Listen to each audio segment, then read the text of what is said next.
The laugh came sharp as glass, slicing the hum of evening conversations on the terrace wide open. Heads turned. The maid Rosa, with a heavy black bag slung across her narrow back, froze mid-step as Vanessa's manicured hand gestured toward her like a judge pointing to the accused. "Look at her," Vanessa said, smiling without warmth. "Her worth is in that bag. Before we begin, if this kind of story speaks to your heart, feel free to share where you're watching from. It's always beautiful to see how far stories like this can travel. Enjoy the story." Chapter 1. The laugh that unraveled the night. No storm announces itself with thunder first. It begins with a pressure in the air. The terrace that night was a portrait of quiet opulence. Lanterns cut from bronze lit up the climbing ivy. Musicians played soft saxophone near the fountain, and the city below threw up little constellations of light. Andreas had planned a surprise, something that had made his fingers tremble earlier as he checked the little velvet box hidden away. He had kept his heart, like that box, in a safe place. Vanessa, of course, wore light like a second skin, champagne silk hugging her curves and catching every illumination the terrace offered. People swarmed her, friends, whisperers, hangers-on dressed in ambers and pearl whites. She smiled at them with the confidence of someone accustomed to orbit. Rosa threaded herself through the party like she always did, part ghost, part backbone. Her knees ached that day. She had soaked them in salt water on lunch break, praying they'd make it through the bustle. There were platters to replenish, wine glasses to polish, stray petals to sweep from the marble.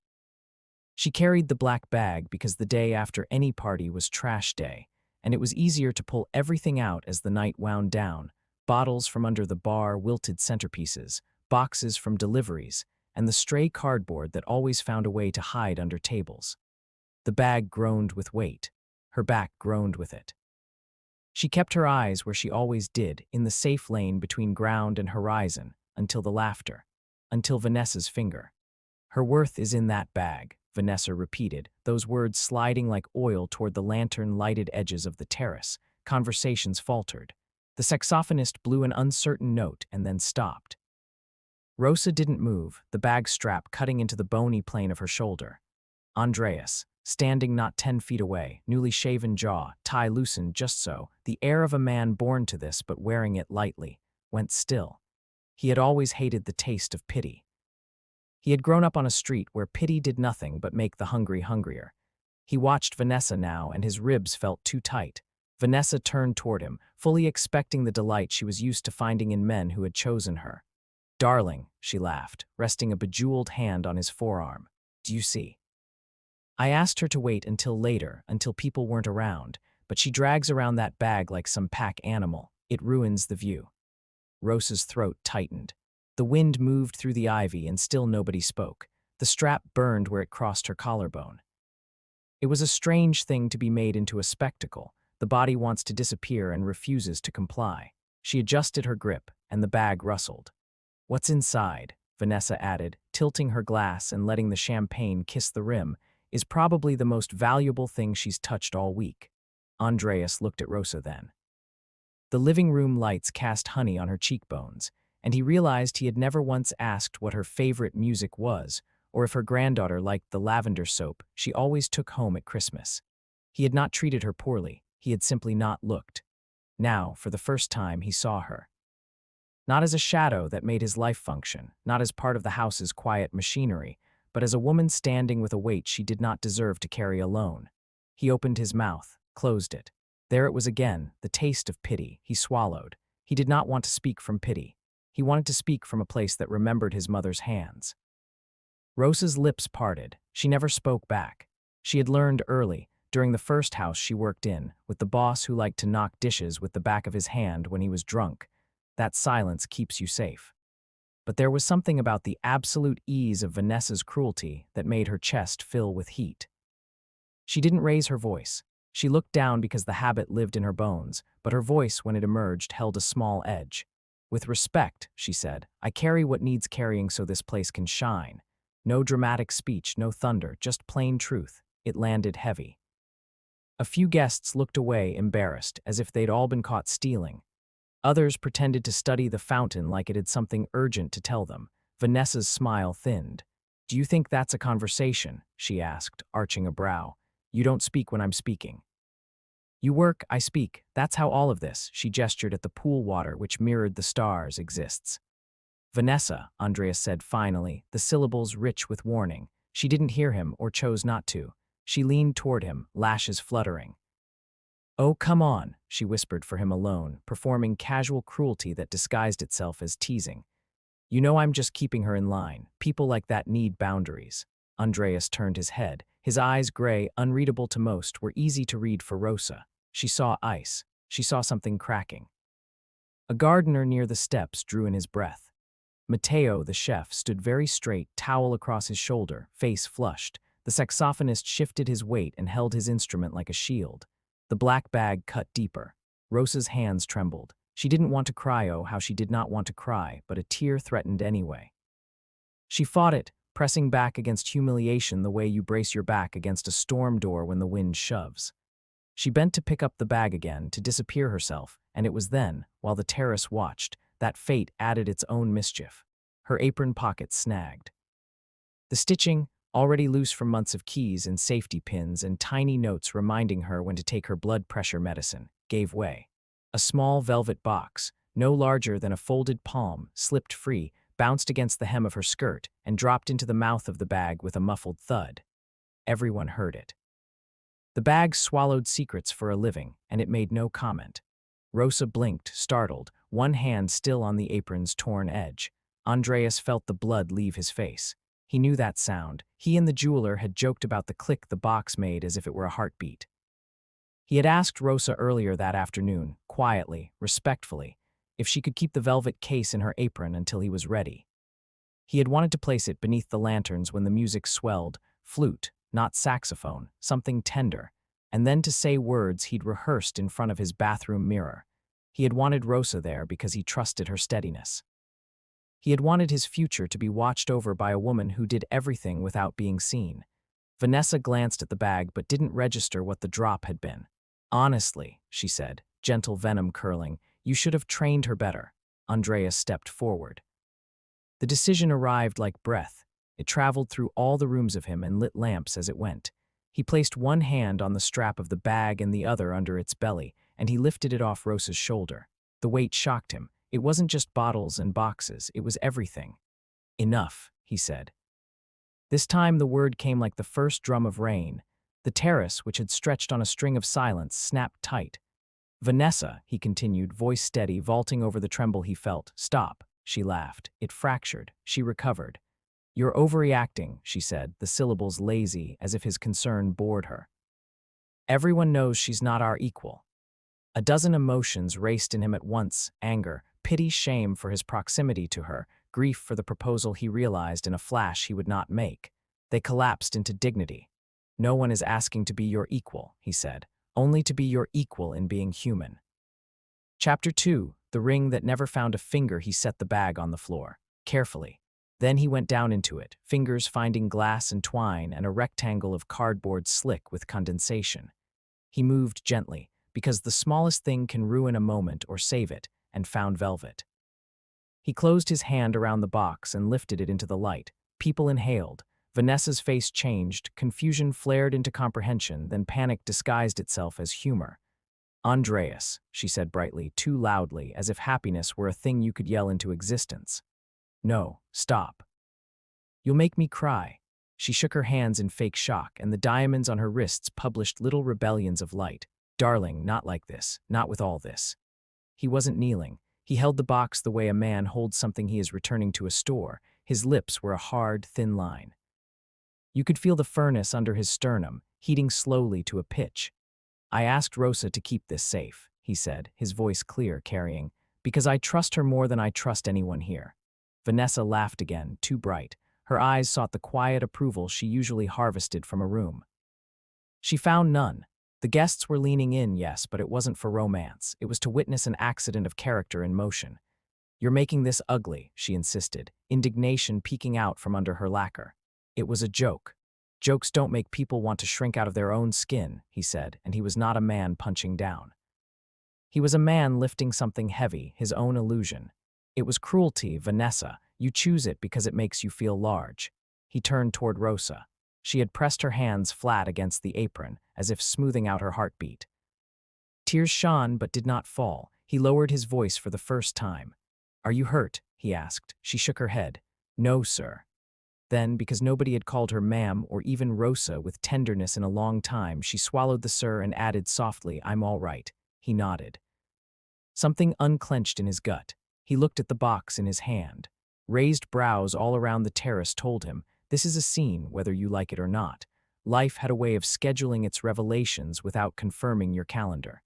"Tonight," he said, "I was going to ask Vanessa to marry me."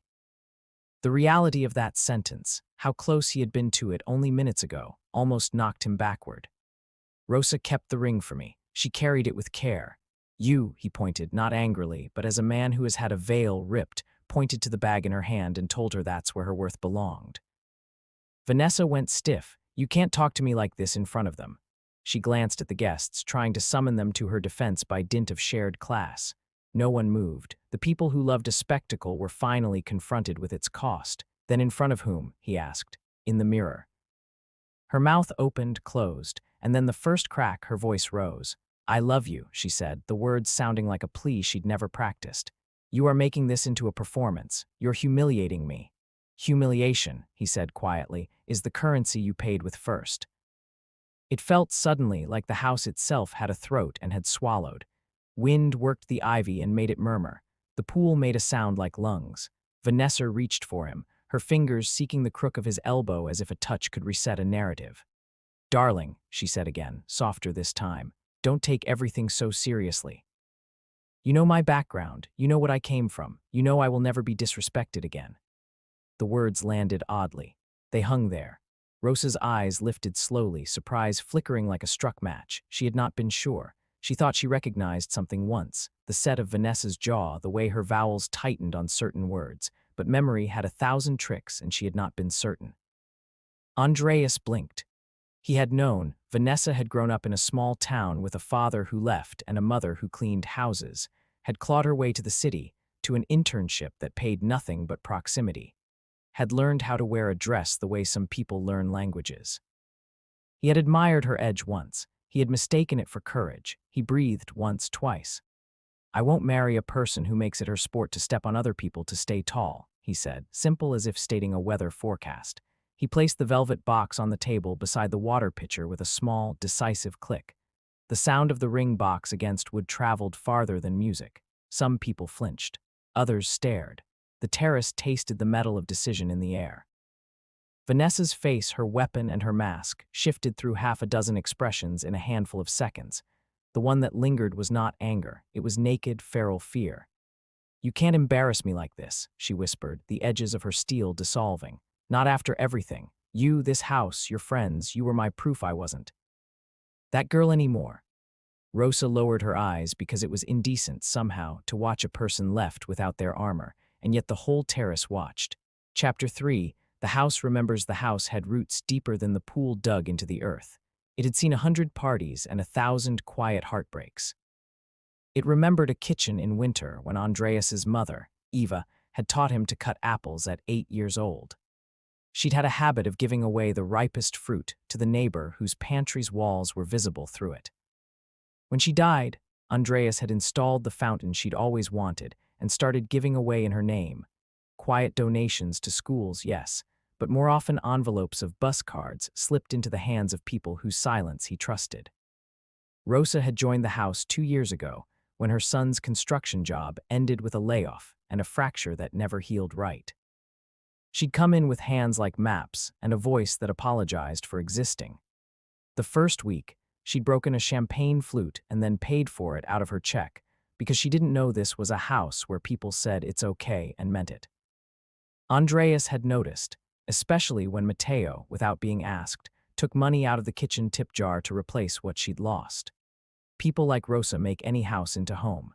She knew which guest tended to switch drinks when they were bored and how to make Mrs. Alvarez from next door forget her grief by placing a gardenia at her seat.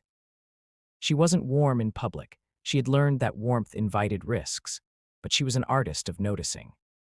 Earlier that afternoon, while the sun was still a kind hand on the terrace stones, Andreas had found Rosa in the laundry room, steam rising around them, pressing the golden napkins because Vanessa disliked linen creases. He held the velvet box like it might bite. Rosa, he said, could you keep this? She lifted her eyes. Something in her heart softened at the trust. She, senor, she'd said, almost smiling, I will keep it like my own. She tucked it into her apron, near the thump-thump of her pulse, and it felt like she carried someone else's hope. She'd intended to move it to the small wooden drawer where she kept the safety pins and the bandage she used for the heel that always cut. And then the platter had gone missing, and the glass had shattered, and the black bag had been ready to be raised in her hands. Life tugs, sometimes hope slips a little. Now, standing on the terrace with every eye on her, Rosa wanted to disappear into the kitchen's tiled cool. Instead, she found herself caught between past and present.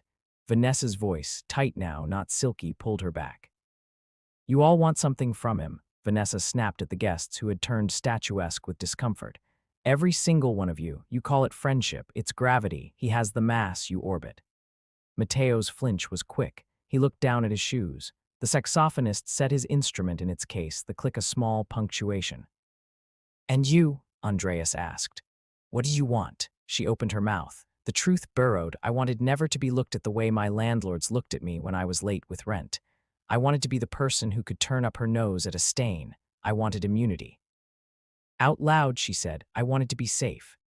Somewhere inside Rosa, a door opened. She saw the girl behind the woman's polished shell. There was another moment she remembered now. The first week Vanessa moved in. Rosa had knocked softly and found her in the closet, sitting on the floor among shoes that cost more than Rosa's car, crying without sound. Rosa had offered a glass of water then and left quietly when Vanessa wiped her face and pretended nothing had happened. She had thought she recognized the cry of a person trying not to have a history. Now, Rosa's voice came low. You don't get safety by making threats, she said. You earn it by making a home. Vanessa spun, slicing the air with her glare. Do not speak to me, she hissed, her fear clawing into fury. You are an employee. Then fire me, Rosa said simply, but do not cut me to sharpen yourself. The guests, people dressed in expensive fabrics who were used to not being asked to consider their own hands, shifted as if their shoes didn't fit. Someone clapped once before catching himself. A breeze threaded the terrace, bringing with it a smell from the jasmine vines. The night was deepening into yes or no, no maybe. Chapter 4, Ways Things Shatter. Vanessa stepped toward the edge of the terrace, toward the stairs that led down into the long corridor of lights and out to the gravel drive. Pride stoked her. She turned back. I won't be made a villain in my own life, she said, and there it was again, the story she told herself like a song to fall asleep to. If he didn't want me to be this way, he should have told me.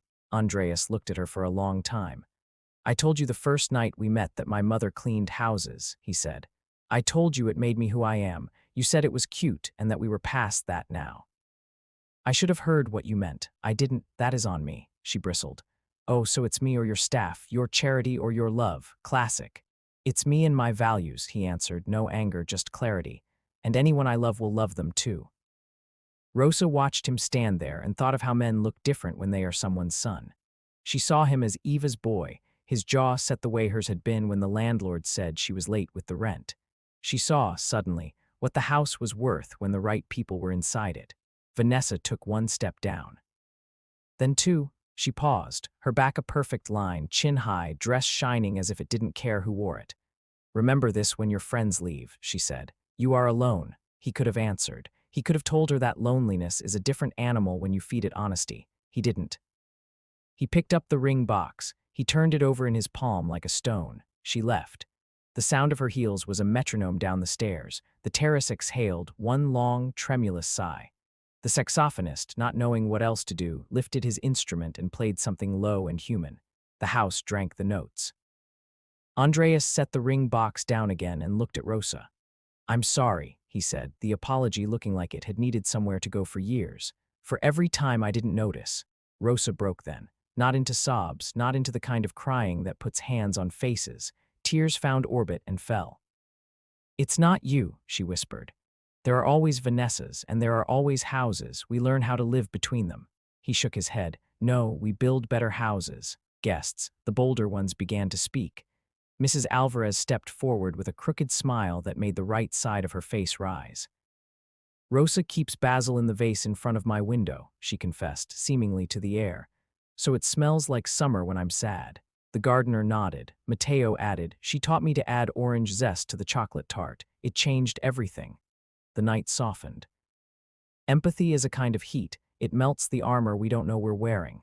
Chapter 5, a name underneath a hush fell again when the security guard, young, nervous, his suit too big in the shoulders, appeared at the top of the stairs, panting. Mr. Larson, he said to Andreas. Miss Vanessa asked me to check Rosa's bag. She said a bracelet is missing. The words hung between them like a trap. Rosa flinched. For 1 second you could see it. She thought she might be caught anyway, even in innocence. The body keeps score and it knows how these stories often go. Andreas lifted his chin. We're not doing that, he said. It's policy, the guard mumbled, ashamed. When guests complain, not in my house, Andreas said, and the way he said house made it a living thing. Not like that. Vanessa's voice floated up from the drive below, strained, brittle, pitched high into the kind of shape meant to be heard by anyone listening at the fringes. It was a diamond bangle, she called. Heirloom. A chill crept into the terrace. Mateo set his towel down and stepped to Rosa's side without thinking. Eva's portrait, hung by the piano inside the living room, watched with painted eyes. Rosa's knees felt as if someone had taken a hammer to them. It was not fear of being discovered. It was the horror of being turned again into a vessel for someone else's narrative. She did what dignity does when the ground under it moves. She steadied herself. Then she did something nobody expected. Check it, she said, and she bent to open the bag herself.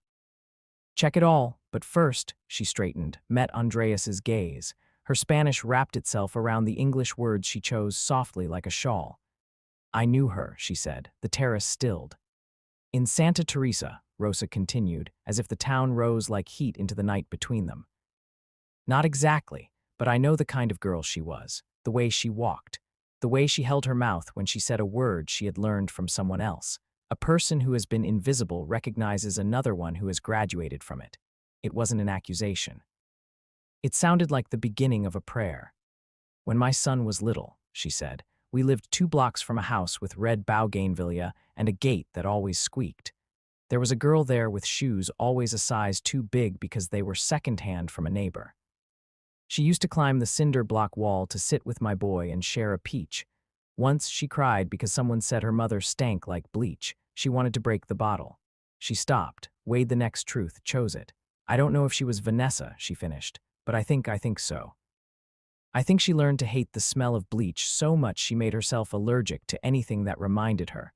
People, jobs, voices. You could hear a fork drop. The quiet was not kind, it was heavy and full of mercy.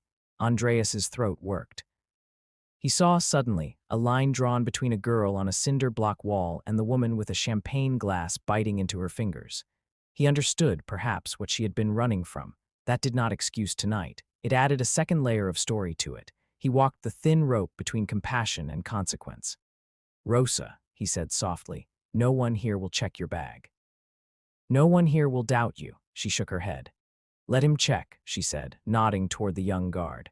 But first, her hands went to the plastic tie at the top and loosened it.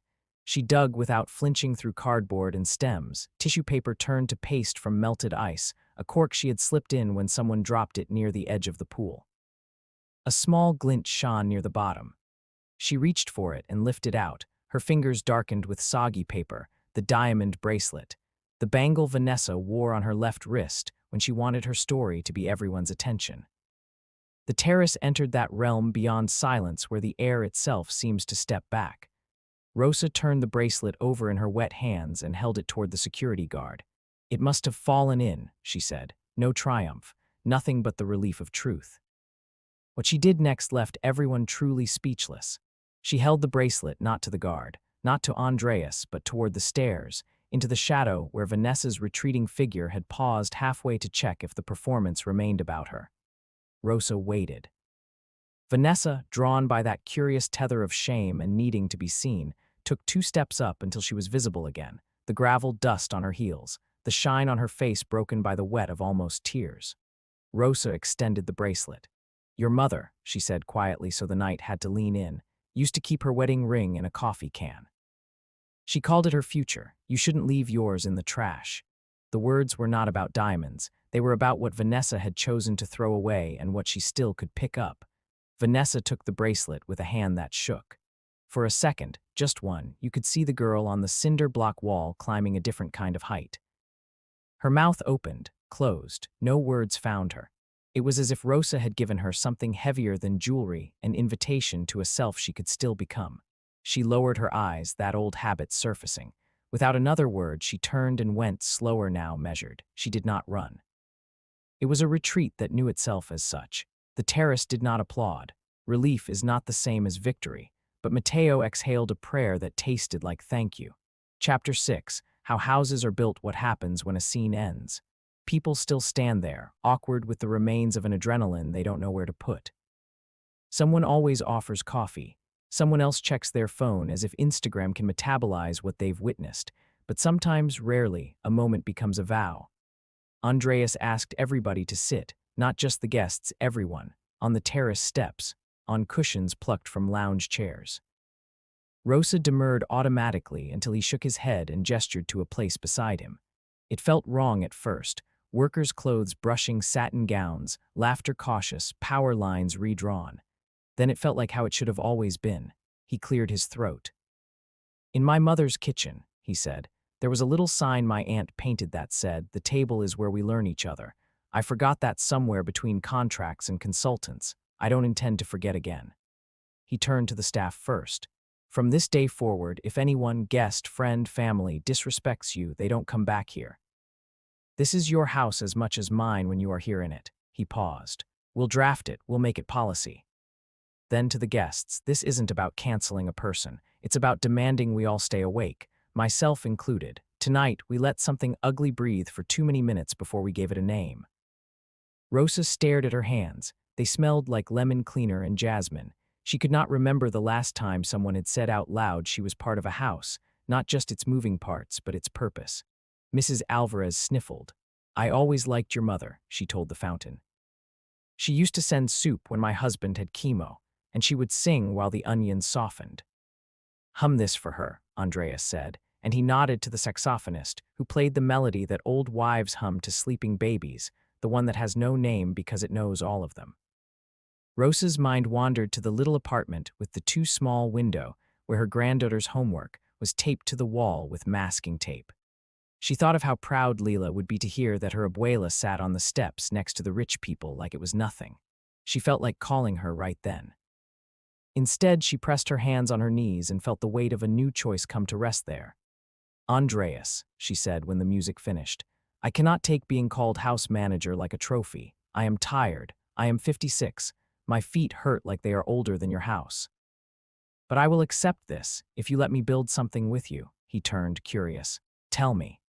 "I can run this place with respect," she said. "We will do it together. But also, there are women like me all over the city. They scrub until their fingerprints disappear. They don't have anyone to teach them English words they need. They don't have anyone to tell them how to ask for more pay without shaking. Your mother," Rosa swallowed, "she would make a center. Not a charity, a place to learn, to eat, to sit." He felt his throat burn. It came back to him, the envelope of cash, the grocery bag placed stealthily on Mrs. Alvarez's porch so she wouldn't have to feel small. "We'll do it," he said, "no theatrics. We'll start with my ring." He picked up the velvet box again, pressed his thumb to the hinge, and opened it. The diamond sat innocent, no idea what evening it almost had. He closed the box and weighed it in his hand. "It's a symbol," he said. "It's too expensive a symbol to sit on a shelf." He glanced at Rosa. "Sell it," he told himself more than anyone. "Use it to sign the lease on the first space, buy tables, buy the first coffee maker." Rosa started to protest out of habit, then realized this wasn't pity disguised as generosity. It was honor disguised as practicality. She nodded once. "We'll name it for your mother," she said. "No," he said, and his lips curved just barely. "For yours." She looked away, embarrassment flushing her. "She never learned to write her own name," she whispered. "Then we'll write it on the door for her," he answered. So no one forgets. Chapter 7, after the party did not resume. People left in small clusters, whispering like the night itself had secrets they wanted to carry home and unpack in their kitchens. Some never came back again.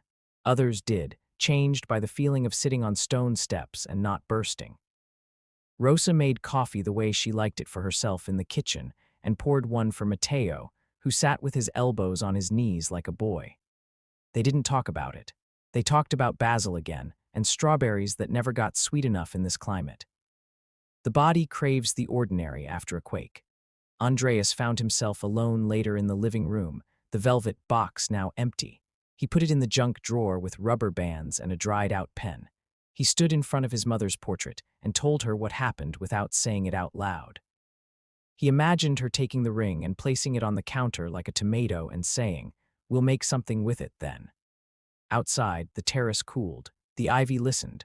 Somewhere beyond the wall, a siren wailed, and then silence returned with its shawl. Chapter 8. What we choose weeks later, the sign went up over a narrow door on San Miguel Street. La Casa de Rosa, it read in simple block letters. Underneath, smaller, a place to sit, to learn, to breathe. The first morning, 15 women showed up with hands that had scrubbed floors, made beds, sliced onions, held babies. They sat at folding tables and wrote their names slowly with the help of a teacher who wore her hair in a scarf and spoke 3 languages. Rosa showed them the trick with the bleach that keeps your hands from cracking. She set a bowl of oranges in the center of the table, because color does something to a tired mind. Andreas stood in the doorway with coffee he made badly because he did not yet know the measure of the machine. He watched the women laugh and almost cry and then laugh again. He felt something in him settle into place like furniture after a long move. He did not think about Vanessa much. When he did, it was like thinking of a weather event you survived, a storm that taught you something about your roof. One afternoon, when the center was closing, a woman stepped in, scarf thrown over her shoulders, sunglasses held in her hand like she wasn't sure if they belonged on her face or not. She looked thinner, or maybe it was just that the energy, the electricity she had used to power rooms, was gone. She hovered in the doorway, legs braced as if for judgment. Rosa looked up from the stack of plates she was placing in a cabinet and paused. Then she nodded. No drama. "Do you want water?" she asked. Vanessa swallowed. "Yes, please," she said, and the please sounded like it had been dragged across a floor. She took the glass with both hands and drank. She wore no diamonds. The bracelet, Rosa noted, did not appear on her wrist. Perhaps it was sold. Perhaps it was in a coffee can somewhere. Perhaps it was gone. "I wanted to say," Vanessa started, then stopped. She had been taught how to hold a crowd but not how to ask forgiveness. "I was wrong," she said finally, each word its own heavy thing. "I know sorry isn't a currency that buys anything back. But I wanted to give it anyway, for what I did to you, for who I was that night." Rosa considered. She did not owe her absolution. She didn't have to be generous to be good. She could have nodded and shown her the door and still been a person of integrity. But she thought of the girl on the cinder block wall again. She thought of the trash bag and the way it had swallowed a ring and returned it. She thought of her own son and the ways anger had made him small when life had already done enough to him. "Sit," she said, and she pointed to a chair. "The cleaning supplies are in that closet. We need the baseboards washed in the back room. If you want to begin paying what you owe, you can start there." Vanessa blinked. She had expected a speech. She got a job.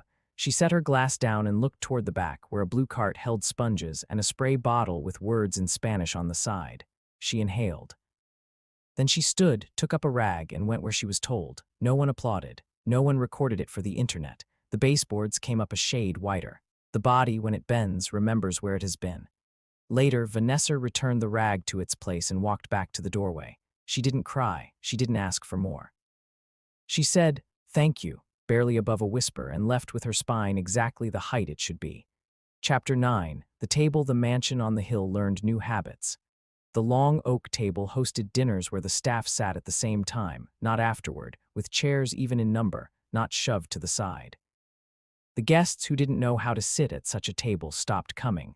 The ones who did brought stories about their own mother's hands. Sometimes, Mrs. Alvarez brought a gardenia to put at her own place because she liked the reminder. Andreas found that small pockets in his day, once filled with a flurry of emails and meetings that started themselves, now held plan-making with Rosa, where she taught him how to be precise in kindness.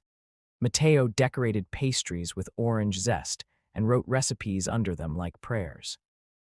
The gardener, who remained quiet as a stone for 5 years, began to bring his guitar every Thursday and play a song that made Rosa hum while she mopped, because humming keeps your back from seizing. On no particular evening, when the house breathed easy and the fountain told secrets to anyone who could listen, Andreas took the old sign from the kitchen. The table is where we learn each other, and hung it on the terrace wall where the ivy made a frame. He touched it with his fingers. The paint flaked. He didn't mind. The city below did what cities do, it forgot and remembered and forgot again. But some people, when they looked up at the hill, felt less shut out. Maybe because someone like them had sat at that table once. Maybe because someone like them had held a diamond and called it by its real name, future. Epilogue: The ring bought a lease, 3 used tables, a coat of eggshell paint that made the walls look like morning even at noon, 40 notebooks, 3 boxes of pencils, a second-hand coffee maker of enormous ambition, and an industrial mop bucket that squeaked like cheer. There was a little left over. Rosa put that in a coffee can. She labeled it with a piece of masking tape and a thick black marker for when dreams are heavy. On the label, in smaller letters, she wrote the word home. People changed, not overnight, not even in a handful of evenings, but they did, because they were invited to, because someone stopped saying her worth is in that bag and started saying your worth is at this table. Years later, when a storm split the city's sky and knocked out power on the hill, the mansion's terrace filled with candlelight. The table glowed like an altar. Rosa, older now, her hair the dignified gray that does not ask permission to arrive, sat at the head of the table. Andreas sat beside her. New staff, new guests, old rules, kindness first, dignity tied to everything. The night hummed. The house remembered. The city breathed. And somewhere in a drawer, the empty velvet box slept next to rubber bands and the dried-out pen, a reminder that sometimes the best thing a promise can do is transform. Become a school, a second chance, a room where someone like Vanessa learns to wash away a stain without making one. People never forgot that night on the terrace, not because a man refused to propose, not even because of the speech he gave. They remembered because a woman with tired hands reached into a trash bag, pulled out what did not belong there, and then, with quiet, impossible mercy, offered someone else back her future. If this story found you somewhere far from home, tell me where you're watching from. It's beautiful to see how far a single act of dignity can travel.